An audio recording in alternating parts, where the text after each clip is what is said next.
Ndagushuhuje kandi ngo ikaze wowe wahisemo kubana natwe nk'ibisanzwe. Ikiganiro cyo nisobanukirwa naho ndikibategurira nkanakibagezaho ndi Kedrick. Nk'uko mubizi tuba turi kuganira ku nkuru ziba zisohotse ako kanya. Hari ikintu utaruzi, wajyaga wibwira yuko mu Rwanda ama ekipa akomeye ariyo agura abakinnyi bakomeye. Gusa kuri iyi nshuro nje kukubwira ko hari transfer ikomeye kurenza izindi transfer wamenye hano mu Rwanda. Kuko hari ekipa imaje gusinyisha abakinnyi babiri mu bakinnyi batatu ikeneye, baje gusinyisha ba rutahizamu babiri. Iyo ekipe ni iyihe? Ni Rutsiro FC. Reka nze mubwira amazina y'abagabo baje gusinyisha ndetse n'uwo bari gutekereza ko bazana akaba wa gatatu mu buryo bwo gukomeza ubusatirizi bwabo.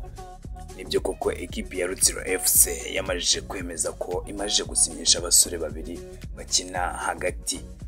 Muri batatu bari bakenewe imaje gusinyisha babiri, kandi iri gutangaza ko iri kuganira n'undi musore cyangwa se undi rutahizamu kugira ngo aze noneho bubake ubusatirizi butyaye cyane. No kuvuga ngo iyi ekipe abasore yaguze ni abasore bahagaze neza mu ma ekipe y'iwabo. Wakibaza ngo abo ni bande? Ndacyaguha ikaze niba ari bwo bwa mbere ugeze hano. Uyu mukinnyi bamwita Shabani Ndushamusa, umukongomani wakiniraga ikipe ya Al Masafi yo muri Iraq. Wahise ahabwa nimero 27, akaba akina hagati mu kibuga asatira. Yasinyishije kandi undi musore bamwita Jeremy Basilwa Makola, wakiniraga ikipe ya SM Sanga Balende yo muri Republic Iharanira Demokarasi ya Congo.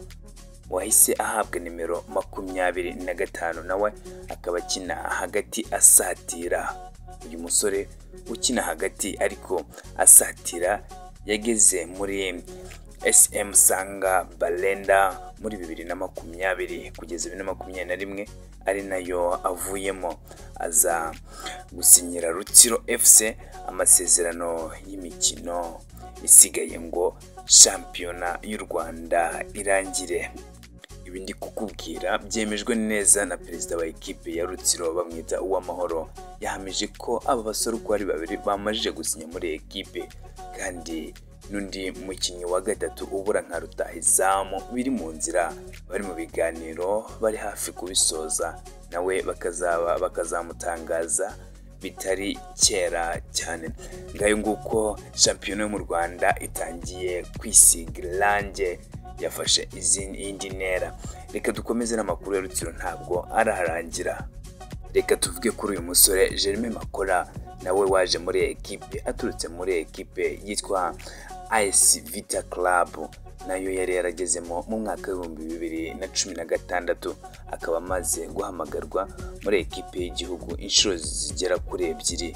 Amakuru dukura indani muri Rutsiro nuko iyi ekipe ikiri mu biganiro nanone n'undi musore rutahizamu wa AS Vita Club ngo azaza afatanye na Habimana usanzwe watakira iyi ekipe.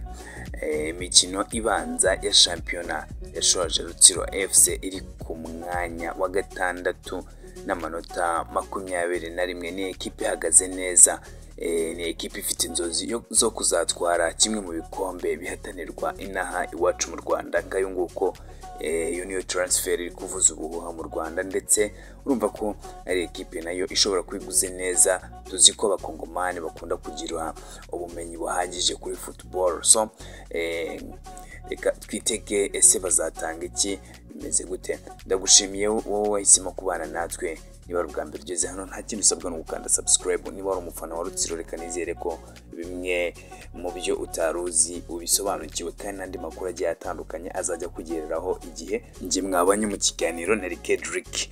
Wibuka gukanda subscribe. Ndabakunda cyane.